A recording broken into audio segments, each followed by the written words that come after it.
on and maybe even our cameras for a minute, and let's introduce everybody. I'm Kelvin. I've been with Extension for 35 years.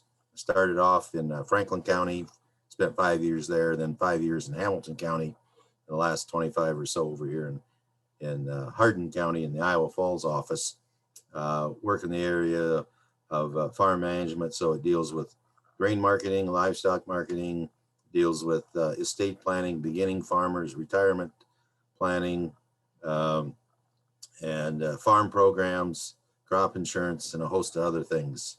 And one of my areas that I specialize is international agriculture. So I like to travel around the world looking at different farms. So anyhow, Jill. Hi. Hi, can you hear me? Yes, we can. Hey, I'm Jill Campbell. I live in Clarion. I'm married to Jeremy Campbell, and we're fairly new to farming. Jeremy's dad, Duncan Campbell, from the Belmont area, just passed away in November. And so Jeremy is taking over the farm operation, and I'm assisting as I can. So I have a lot to learn. Okay, yeah, that's interesting because there's a lot of opportunities in a farm transition plan to work on some things. All right, then Terry.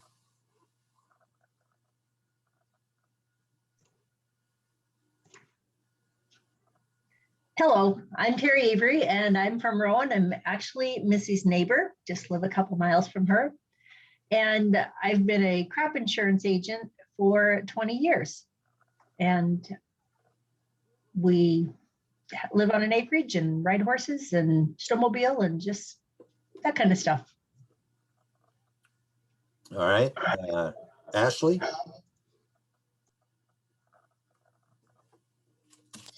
Come here. Sorry, I got a kid. I'm Ashley. I live in Belmont. And we are in the process of kind of taking over the family farm.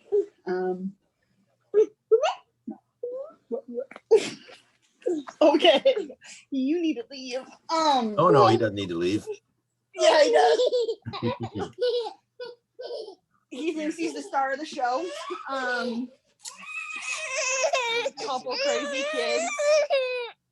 That is about all I got right now. Well, that's all right. I've got a women grain marketing program here in Iowa Falls, and we used to have some of you probably know Val Plaguey, who was with the Soybean Association. I'd hold one of her children while I was writing on the board, so I don't mind kids at programs. We got Katie. We have two Katies. Oh. So Katie Setcher and Katie Meyer. Well, let's go with Katie Meyer. Oh, yep. Hi there. I've also got a little one with me, so I totally, that's me, right? Yeah, I totally get it, Ashley. But yeah, me and my husband Jeff and our two kids live just outside of Rowan, and I sell Pioneer seed and crop insurance. And my husband sells equipment, so and we farm a little bit too. So excited to always keep learning and visit with you all. So. All right. And there's another Katie? Yes, Katie Setcher.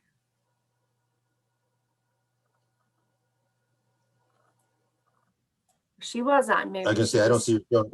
Got bumped up. Yep, she was on though. So okay, we'll and Megan? Jumps back up. Hello, I'm Megan Lund. I'm a senior at Iowa State and I work at Corteva in Johnston, and I'm from Clarion, and that's where my family farm is at. Great. So, all right, we'll see if we can share a screen, and my first screen will deal with crop insurance. So we've got two experts here already. So, okay. So we're going to talk about grain marketing. And this is an introductory grain marketing course from where I started here. So um, why would we start off talking about grain marketing, talking about crop insurance? Well, when you're looking, okay, are you seeing my little Excel sheet? Okay, thanks. Yes. And so every farm tends to have crop insurance. Over 95% of the farmers in Iowa buy crop insurance at some level. This year, crop insurance was more expensive because the amount of insurance coverage is more expensive. So with crop insurance, you have most people buy a revenue product. And so with the revenue products, you get the higher of the spring or the fall price. So it's one of the few insurance products where your coverage can go up after you buy it. And the spring price was set during the month of February based off of the December new crop futures and the November new crop soybeans. So corn was in December and beans were in November. And the average futures price was $4.58 a bushel. So you have coverage up to 2 times that amount. So your coverage would cover you up to $9 beans, basically. I mean, $9 corn. Wouldn't it be great to have $9 corn? Well, not really. All kinds of wacky things happen. So you can buy coverage from 65% to 85%. Most common is 80%. Probably historically, next most common was 75%. I think this year you saw a lot of farmers move coverage up to the 85%. Now that was going to cost $25 an acre maybe, but anyhow, if we look at the math here a little bit, if you had a farm that had a 200 bushel APH times $4.58 is $916 of gross revenue. If you bought 85% coverage level, you actually have about $778 of coverage. Okay. So, you know, between now and the time the fall price is set, either the price goes up, goes down, or stays the same. Those are your only 3 choices. So if it goes down a few cents and you raise 200 bushel corn, actually here would be going up a little bit because we go up from 458 futures to 470 futures. So up about 12 cents. Maybe you got 20 cents under cash price. Okay, so that's called basis. What's your basis? And we'll talk more about basis here in a little bit. But anyhow, if you raised 200 bushel corn, sold it for 4.5, you'd have $900 of revenue. Okay, and we'll talk more about what's it cost to raise the crop, and if $900 is a good number. If the price went down to 430 from 458, and the basis widened out, so you only had a $4 cash price, you still have $760 of revenue off of 190 bushel APH. So your APH is based off your previous 10 years of cropping history. It can be as few as 4 years under certain circumstances. And these crop insurance agents know more about crop insurance than I do. So if they want to correct me, why, feel free to step out and correct me.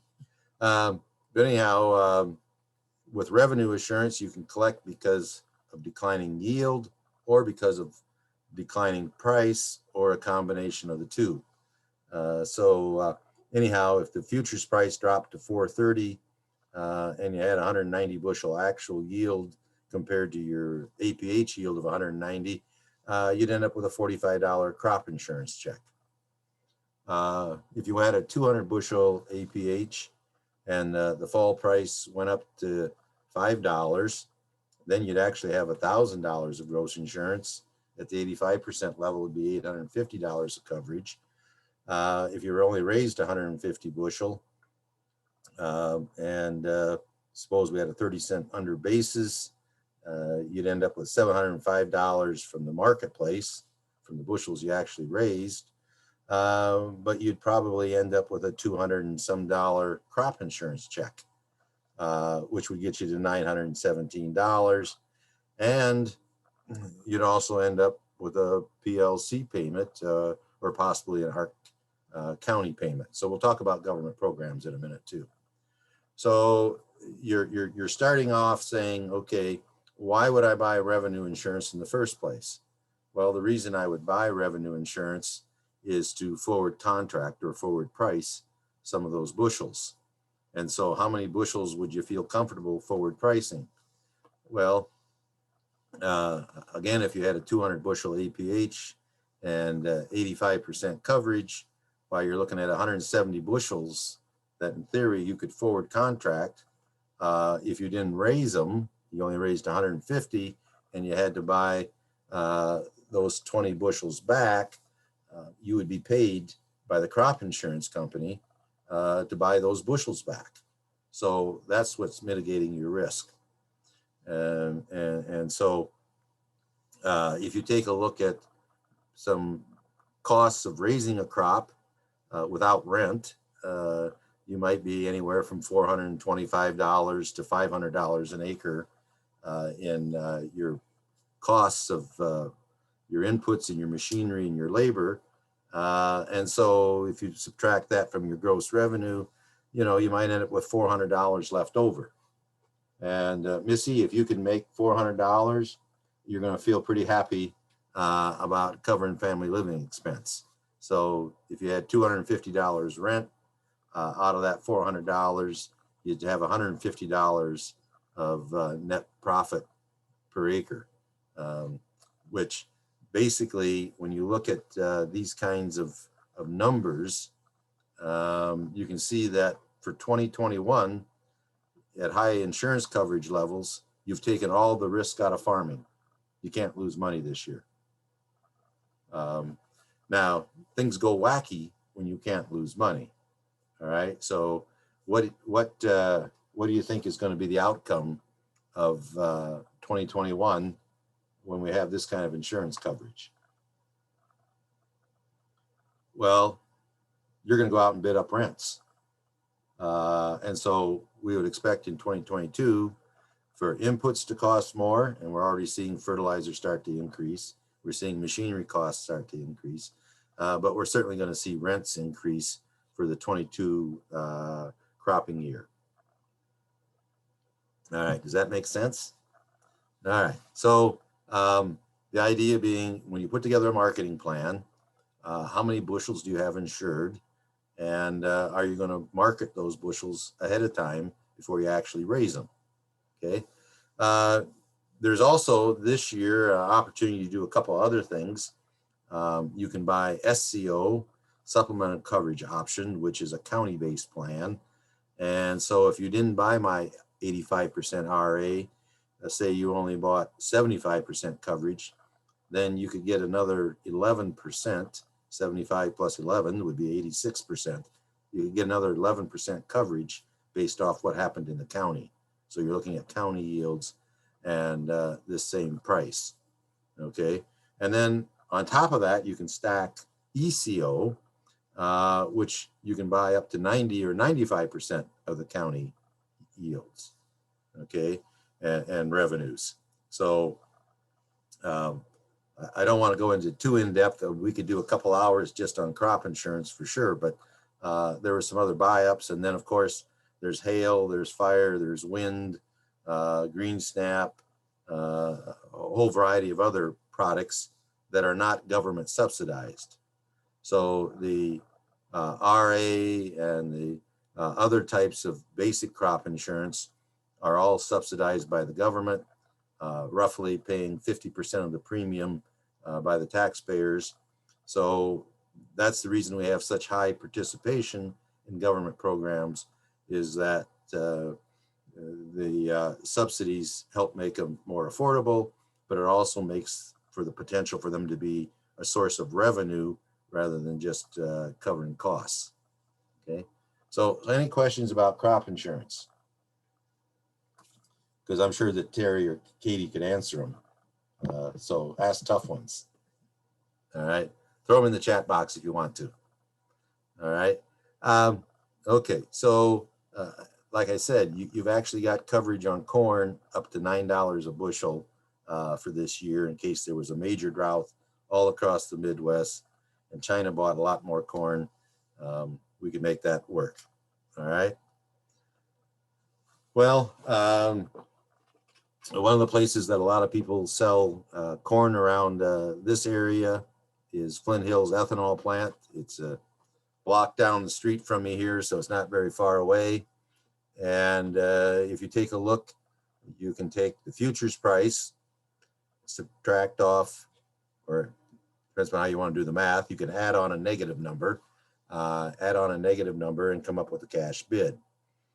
So the other day, they had a 542 cash bid for old crop, right? This is crop you got in the bin, all right? And the difference between the cash price and the futures price is what's called basis. And when you look at a 5 cent under, 3 cent under, 10 cent over, these are very, very strong basis. Having the cash price actually be higher than the futures price. Okay, you don't expect that to happen very often, but it happens when? Well, it happens in short crop years. And so to the south of us, the derecho took out a lot of the corn. To the west of us, the drought took out a lot of corn. And so the grain users, they send a message to the farmers about whether they want them to store the grain or whether they want it now. And with Flint Hills, they're not really giving you much direction other than when you look at this cash price, you see that June and July is lower than the March, April. So they're really telling you what? We want the corn today, okay? And, you know, we'll take a look at these symbols. The K's, the 21 is so the May of 21 contract. And then we get down here to the Z, so that's December. I can't explain any kind of logic that they used for the alphabet here, but anyhow, we'll get to that. Okay, so when you take a look at, they're also bidding what? November, October, November. This August, September is a goofy time period as far as marketing. You might get some new crop harvested in September, okay, but let's kind of think about October, November being new crop that we haven't planted yet, right? So what'd they do to the basis on that? Well, they widened it out, okay? So it's a greater negative number. Not only did futures decline, but basis also widened, and so we get a much lower cash price. How much lower? About $1 a bushel lower, okay? So somewhere in this time period, either the new crop will come up to the old crop prices or the old crop prices will come down to the new crop prices. And normally old crop prices come down to new crop prices, okay? So, but even at selling right out of the field for a 443 cash price is going to be pretty darn profitable when we look at it this year, okay? They only go out to March of next year, but you would have some people who are selling 3 years crops. So they're selling old crop, they're selling 22 crop, and they're even selling some 23 crop, okay? And so you can sell 23 crop on the futures market, okay? And I think I've got a little bit in there about futures market. So right now I want to go and focus in on this idea of basis. So when I say that March, a nickel under seems like a really good basis. June, 10 cents over seems like a really good basis. Okay. Well, what's the normal? What's typical? So one of the things that grain marketing people do is some keep spreadsheets, some just keep little notes. Probably can't see those very well. That's Five Star Co-op out of New Hampton, where I sell corn. But anyhow, this is a just a picture off the Ag Decision Maker website. So all of the information that I work with ends up on the Ag Decision Maker website. And if we've got some time, we'll go and click around on that. But what you've got here is corn and soybean price basis. And again, the file name is E2-40. You can download it as a PDF file by clicking on that link over here. Then we got some more detailed data, historical data on corn and soybeans, and then looking at the July basis as well. Okay, so one of the publications that you'll click down is the typical basis. So we're looking at what years here? We're looking at, first of all, north central Iowa. Okay, so there's one for the state, and then there's sheets for the 9 crop reporting districts. So there's 9 crop reporting districts. And anyhow, when you look at north central Iowa, we're looking at 2014 to 2018. So we got about, what, 5 years worth of data. And how do you read this goofy looking chart? Well, this is March, and it's actually the 4th week of March. Got 5 weeks in March. So let's go down here. March 4 is the 4th week of March. Okay. And we've got the December futures. Well, they're already off. So March, they're already off. So we're using the May futures as our reference price. And the 4th week of March, we would expect a typical basis to be 35 cents under. A really good basis would be 18 cents under, and a really bad basis would be 46 cents under. Okay, so a couple of things here. So these end users, like ethanol plants, like feed mills, they tend to have better basis than would a co-op that was going to put that grain on a rail car and ship it to Texas or ship it to the Mississippi River and put it on a barge and send it overseas. Okay, so these bases tend to represent all of the different buyers of corn, not just the ethanol plants and the feed mills. So one of the things you need to keep track of is, how does this Flint Hills ethanol plant basis compare to other bases in the area? Okay, and so it might be that if you truck corn 10 miles farther, you would end up with a 20-cent better price. Okay, that'd be pretty significant. So anyhow, that's how you read that chart. And again, when you think about it, you should have the worst basis at what time of the year? At harvest time, when that grain is looking for a home. All right, so we've got to figure out how to store it, where to store it. Are we going to pile it on the ground? And then over time, that basis should tend to narrow up. Okay, and that's the thinking behind a hedge to arrive contract, where you set the futures price and you leave the basis open to determine what the cash price will be, and you're counting on that basis to narrow. Doesn't always happen, but sometimes it does. Okay, so questions about basis?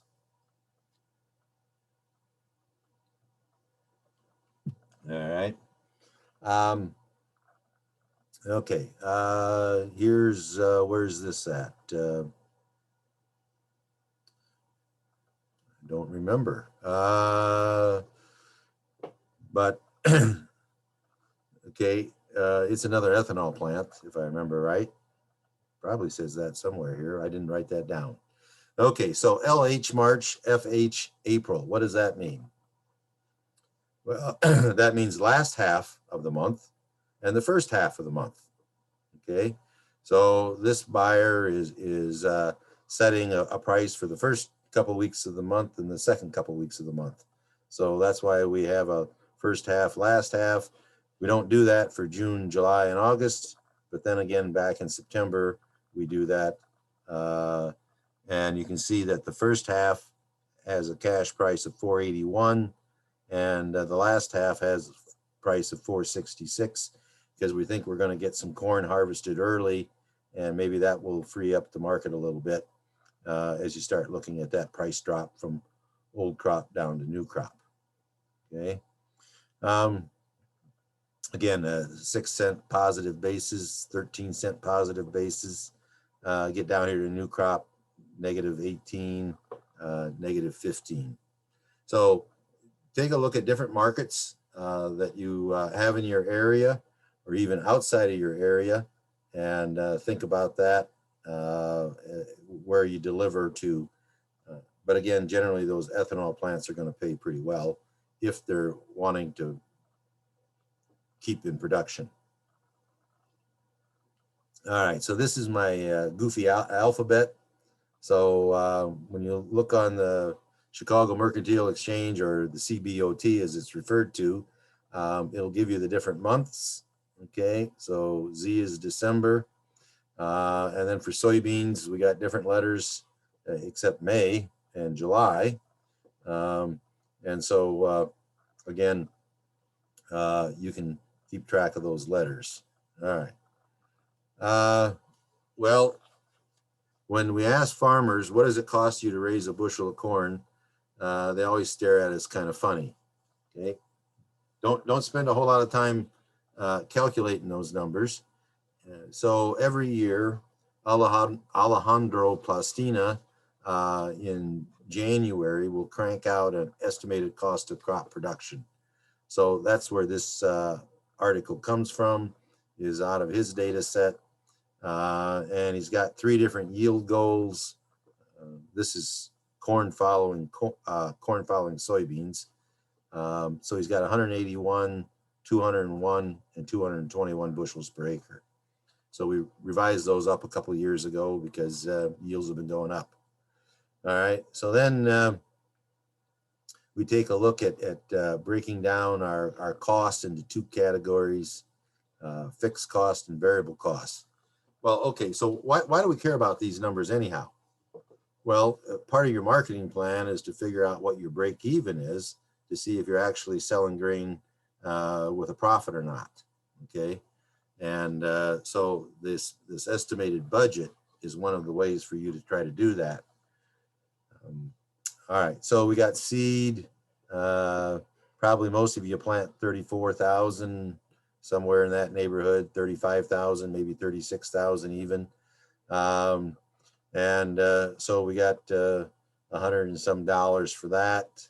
We got nitrogen, we got phosphorus and potash, we got a little lime.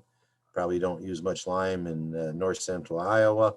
Then we got some herbicides and some crop insurance. If you bought my crop insurance, when he set these numbers up, he wasn't thinking about $5 corn. Okay, he was thinking about $3 corn, which would be cheaper to insure, right? And we throw a little money in there for the banker, and then we go back and take a look at machinery costs. Okay, so one of you was talking about taking over the farm operation and dealing with machinery. Well, okay, so how much per acre should you have invested in equipment? Missy, are you farming these days? My husband does. Oh, okay. Just starting like a couple of other women and be more engaged. Yep. Okay, so when you go out and you think about how many acres you farm, and you multiply that by like $600 an acre, that gives us an idea of how much machinery is out there. So if I was farming 1,000 acres and I had $600 an acre invested in equipment, I maybe got $600,000 worth of machinery out in the shed. Okay. All right. So some of that machinery depreciates every year. That would be a fixed cost. You got to pay for the storage shed that the machinery sits in. That'd be another fixed cost. And pretty soon we'll have to put diesel fuel in those tractors, right? That'd be a variable cost. So we break out repairs and fuel as variable costs, depreciation and insurance on the machinery and storage, those are fixed costs. So how much per acre in annual fixed and variable costs? Well, that looks like I got about, well, it doesn't change much, does it? in our numbers, whether you get 180 bushel yield or 221, the cost of putting in the crop is probably about the same. Looks like about what, $34, $35 an acre. So let me write down 35, see if I can remember that. And we get down here to harvest machinery. So we got a combine, we got a grain cart, got to haul it a little bit. And then we got drying it, okay, and a little handling. So that looks like that's about 90, and take out the 40 for the drying part. That gets us back to about $50. And with my 35, that gives me about $85 in total machinery costs. Okay, so if you can keep your total machinery costs down in that range, you're going to be pretty decent. I've got guys that are at $120, $140 an acre in annual machinery costs. That's just too much. Okay, so you can go to your Schedule F income tax return. Missy, have you seen the tax return lately? We haven't gotten ours back yet, Kelvin. Oh, you haven't gotten yours back yet. Well, you know, the IRS said that this is a special year, so you can wait till May 17th to turn it in instead of April 15th. Although a lot of farmers have that file as farmers do theirs by March 1st, okay, because they don't make estimated payments. But anyhow, you can look on your Schedule F of your tax return and get an idea about machinery repairs and use those numbers to match up with some of these. Then we've got labor. Well, I always argued, I told the guys on campus, nobody takes 2.5 hours to put in an acre of corn, but nobody wants to work for $15 an hour either, right? So maybe the $40 labor isn't too far off. Okay, then cash rent. And we'll have a meeting later on in August, and we'll talk about cash rent rates and the cash rent survey. But anyhow, we end up with somewhere between $665 an acre and $733 an acre in production costs. And based on those yields, we got a break-even price of about $331. Okay, so not really that much difference for different yields. They're really about in the same ballpark. But if I was this 220 bushel producer, well, let's say the 200 bushel producer with 222 rent, $664 of expenses, how's that compared to that crop insurance number that we talked about up here? Okay, so 200 bushel. Oh my. We don't get there, do we? Okay, so I'm a little higher than these people are in my estimated costs.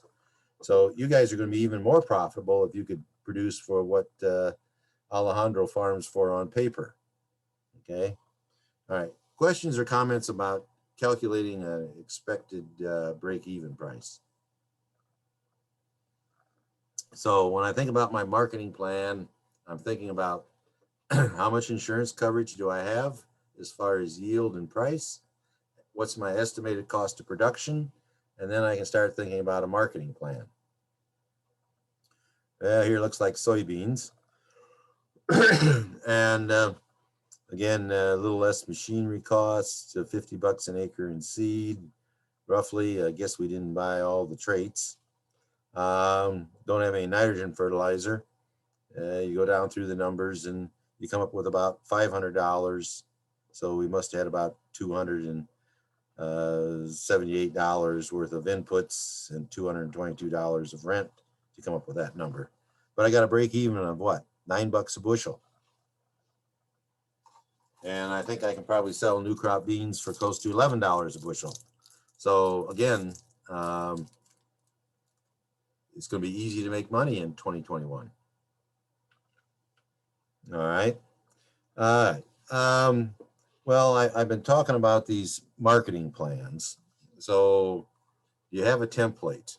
Well, yeah, I've got a template. So the Ag Decision Maker isn't the only place that we go for information. Ed Ussett up at the University of Minnesota, UMN, that'd be University of Minnesota, at the Center for Farm and Financial Management, which is their program, he does quite a bit on grain marketing plans. So you can go to that link, and Ed has what? He's posted, well, actually it goes back to 2014, I think. He's got about 6 years worth of marketing plans posted there. So for 2021, he's got his pre-harvest plan already posted. He put that up about the 1st of January. He gets serious about putting together his marketing plan. And when he gets to harvest time, then he'll put together his post-harvest marketing plan. So for 2020, you can go back in and look and see how well he did on his pre-harvest plan, which was rather challenging. And then look at his post-harvest plan, which did really well because we didn't expect that large run up in grain prices, right? All right. So how does Ed write his plans? Okay, so I just pulled up his pre-harvest marketing plan here. So he starts off with insured bushels. He calculates the cost of production. All right. And so then he picks some different sales units, some different prices, and some different dates. Okay, so he says he normally produces 100,000 bushels of corn, and he buys 75% crop insurance. So I think if we add up all these bushels that he's got priced, hopes to price, it comes to 75,000. Okay, so he's saying that he wants to sell all of his insured bushels. Okay, and he starts off by telling us that his first marketing date is January 1. And he would do it earlier if he could get 40 cents over what he thought he would, but he wouldn't sell more than 30,000 bushels, even though the price was very, very attractive. On the other hand, if the price goes downhill on him, he's not going to sell anything that's not at least $3.75 in the cash market or $4.25 in the futures market. Okay, now Ed's up in Minnesota, right? And so you would expect to have a wider basis in Minnesota than you would in northern Iowa even. Okay, so not unusual for soybeans in Minnesota to have a $1 negative basis on those contracts up there. Okay, so he starts off by saying, hey, I'd sell 1,500 bushels at my minimum cash price of $3.75 or $4.25 using a December futures contract. And he'd be willing to sell that using what tool? Well, he could forward contract at the elevator for $3.75 cash. He could buy a futures contract for $4.25. And he could do a hedge that way. So that's his first sale, would be to sell that 15,000. Then he says, well, if prices are good, I'd sell another 10,000 bushels for $4.05, about 30 cents more. Okay, either cash or futures. C is cash, F is futures, or by March 29th.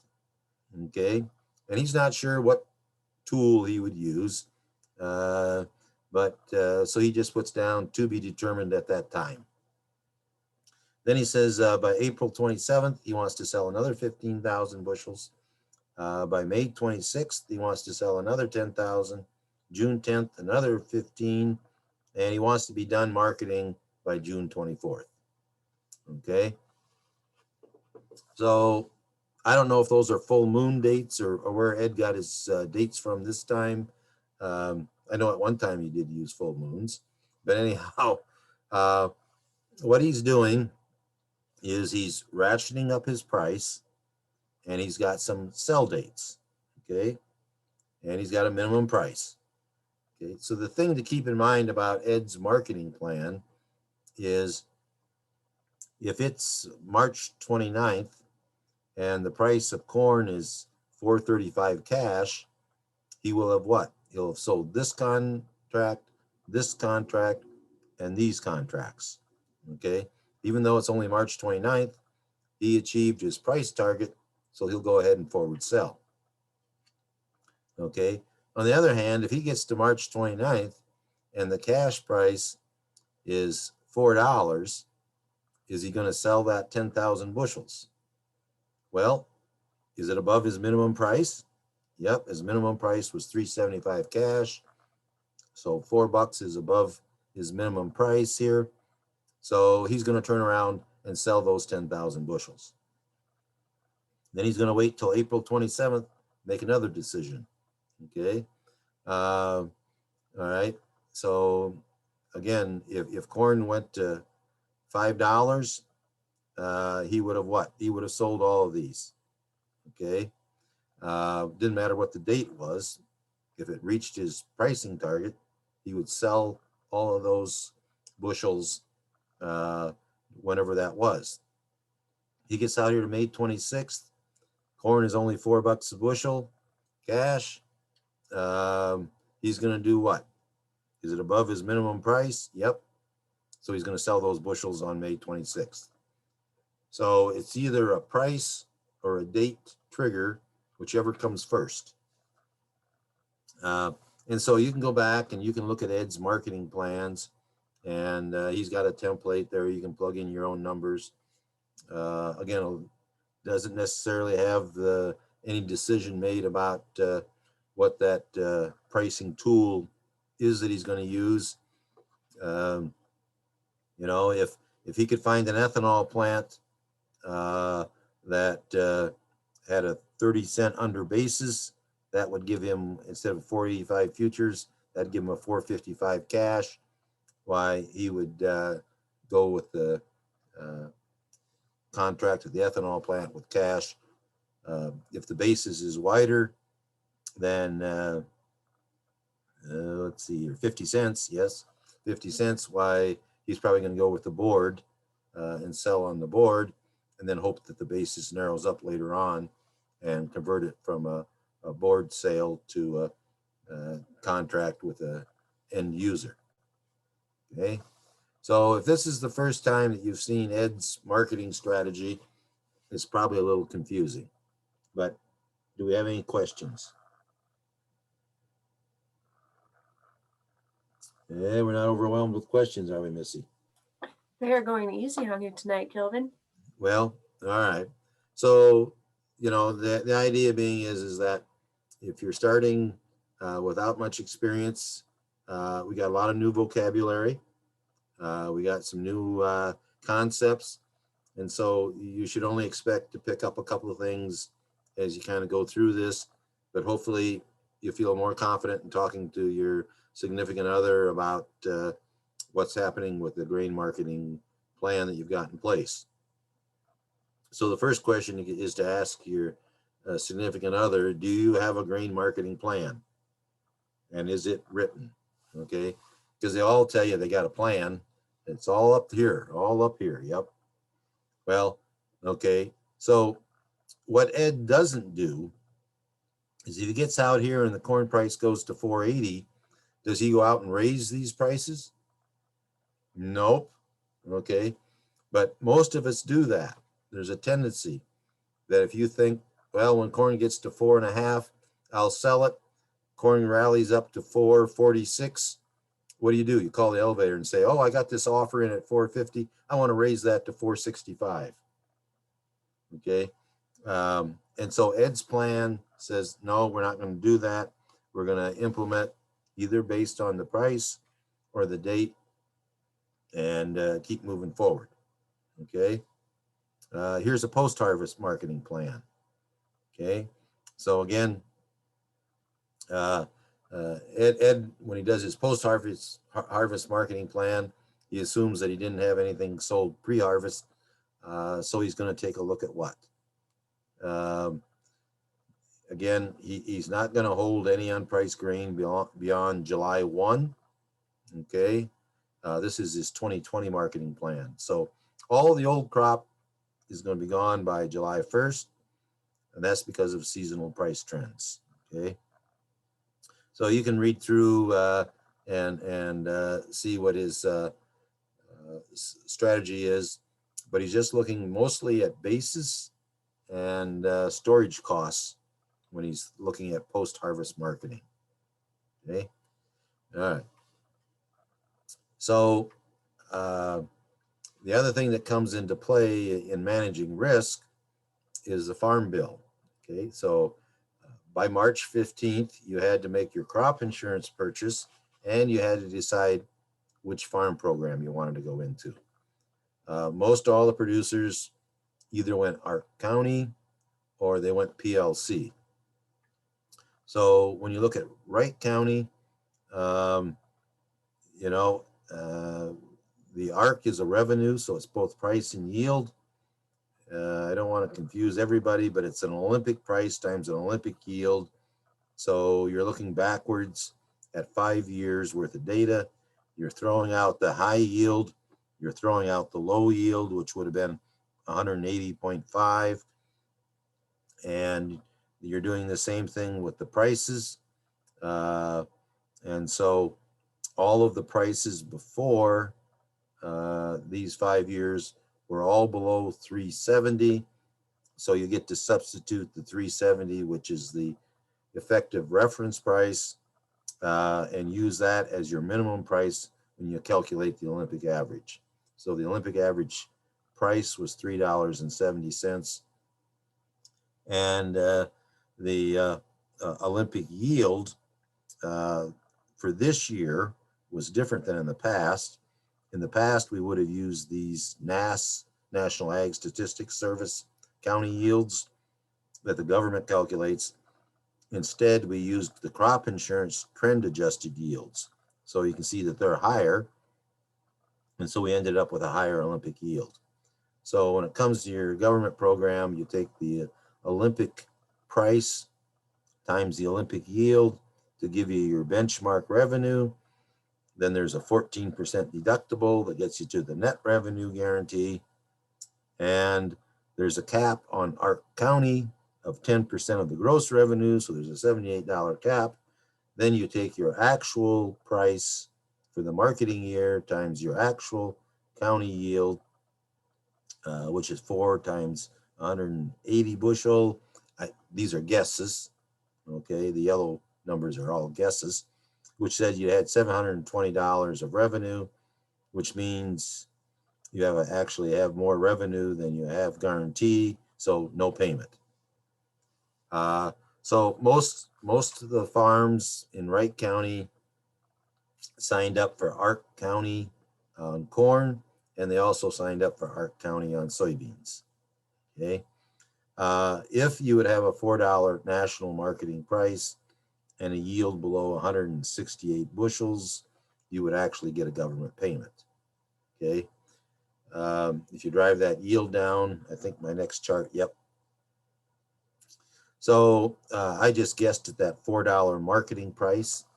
So the marketing year for 2021 starts when? It starts September 1st of 2021, goes through August of 2022. All right. What are the odds that Wright County will have a yield below 168 bushels? Okay. And remember that 168 bushels was the $4 price times that yield would give us a payment. Well, 2 out of 10 times in the last 10 years that's happened. 6 out of 20 times in the last 20 years.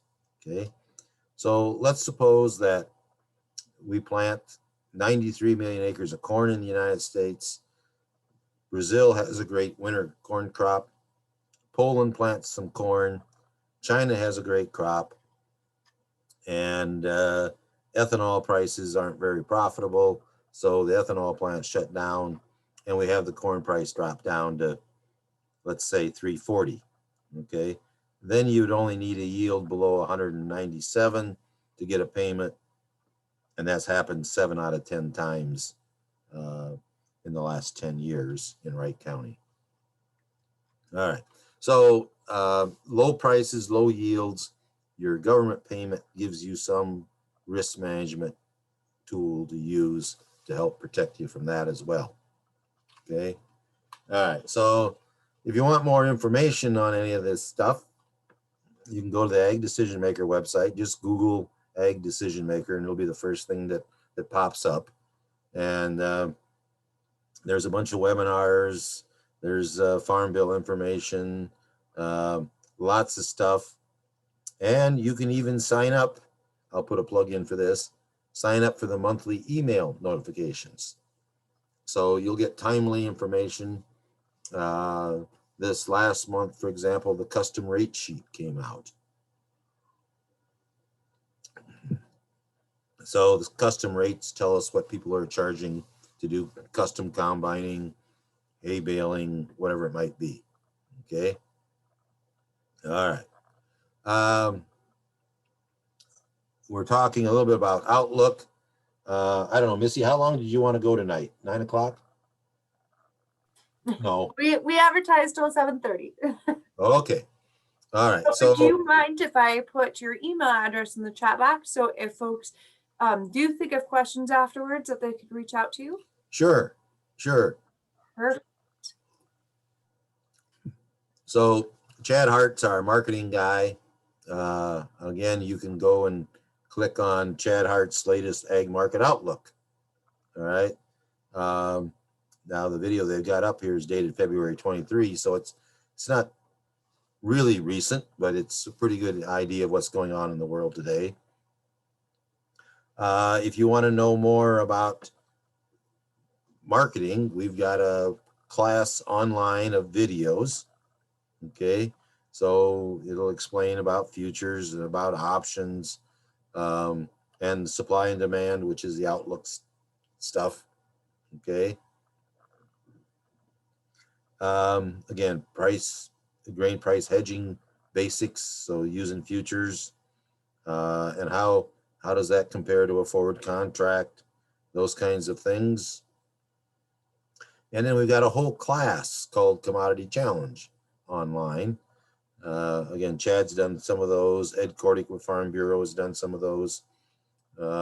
Gives you a lot of background, something about basis, carry, and cost of ownership. Steve Johnson's now retired.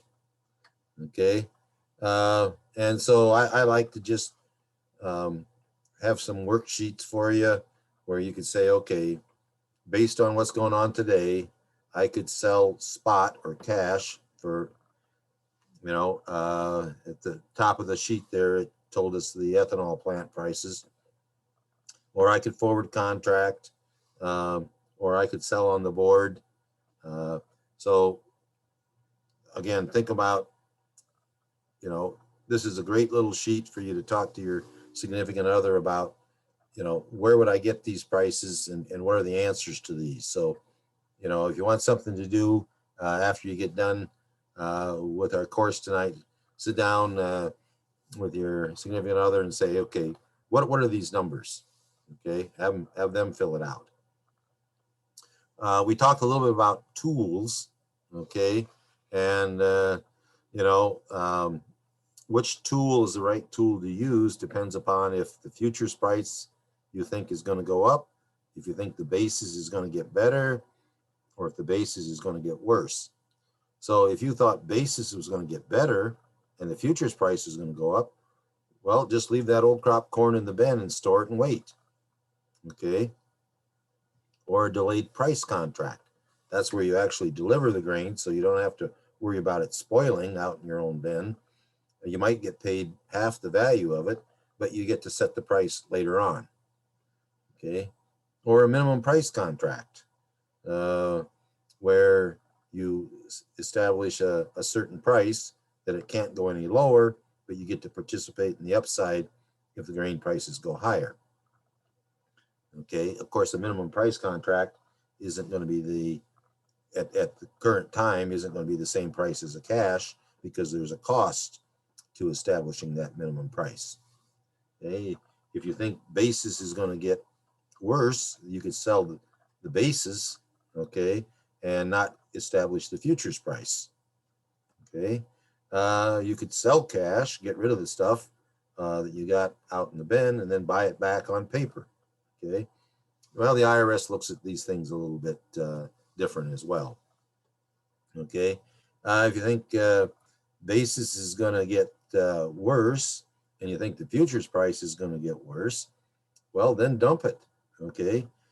Sell it now and deliver it now, or forward contract and deliver it sometime in the future, but establish both the futures price and the basis so you know what your actual cash price is now. Okay. So there's just some things to think about. All right. All right. If you wanted to get done, then I guess that gives us 4 minutes to have a couple of questions.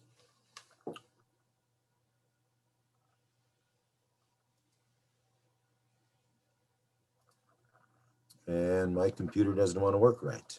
Okay. There we are.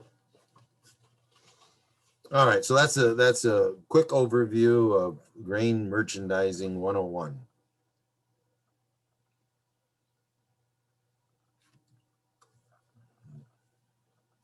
Can't be that. So Missy, what questions did you have? Did any of it make sense to you? Some of it did, yes. And I definitely am going to take your information home and talk with Matt more about it. And so I'm sure I will be reaching out to you with more questions. Okay, so some of the questions for you to think about. Okay, so the first one dealt with crop insurance. So tell me about our crop insurance program. What kind of crop insurance do we have? What level of coverage do we have? Okay, so that would be one of your topics. Okay, and then another topic would be, well, where do we market grain, and what's the basis currently? Okay, so find out where you need to go and look to see where we're selling this stuff, so you can maybe probably Friday evenings you want to stay home and check on the board and write down in your little notebook what the basis is, right? That's what you're going to do on Friday night, Missy? Yes. Okay. All right. Well, And we do have one question. yeah, that's what I do. I write down my notes. Old crop, new crop. So when does Farm Bill program payments pay? Okay, when might I get paid? All right, so I talked about that marketing year is from starts September 1 and goes through August. So the 2020 marketing year, old crop, okay, that started last September. And so we will keep track of about 1,100 places across the United States and see what they pay for corn when they buy it. So ethanol plants, feed mills, exporters. And then come August, next August here, this August of 21, we'll add up all of those values, and then we'll determine what the national average cash price is. And then in October, probably, we'll send you a check for the 2020 crop year. So September or October of 2021, you'll get your 2020 government payment, if there is one. Okay, and one of the reasons that we probably wait till October is that's a new federal fiscal year, and we lie to the taxpayers about what these programs cost. So anyhow, that I think that's a pretty good answer. All right, so you're going to ask them where we're selling it, what are our typical bases, okay? What's our marketing plan look like? What's our cost of production?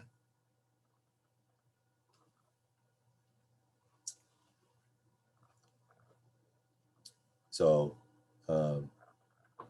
and hopefully, Missy, he doesn't say to you, well, you better figure that out. Is that your job, to figure out costs? I think it's partly mostly his job. We do have another question for you. Are most co-ops similarly priced on crops? Okay, so today's co-ops are integrated large networks. So at one location, they might have a feed mill. At another location, they might have a very good rail loading facility. At another one, they might have an ethanol plant across the street from them. So today's cooperatives tend to have a fairly wide range of prices at different locations, depending upon what the local market is and their ability to either sell to an end consumer or sell to an exporter. So it all depends. The other thing the co-op would brag about is that doing business with them may generate a dividend. And then another thing that you will find, for example, is the ethanol plant at Steamboat Rock. Who's the major investor in that ethanol plant? IAS Cooperative. Okay, so you can sell to IAS and deliver to the ethanol plant. And so many of the cooperatives have marketing agreements with ethanol plants or soybean processing plants to help deal with some of that pricing issue that they face because of the competition.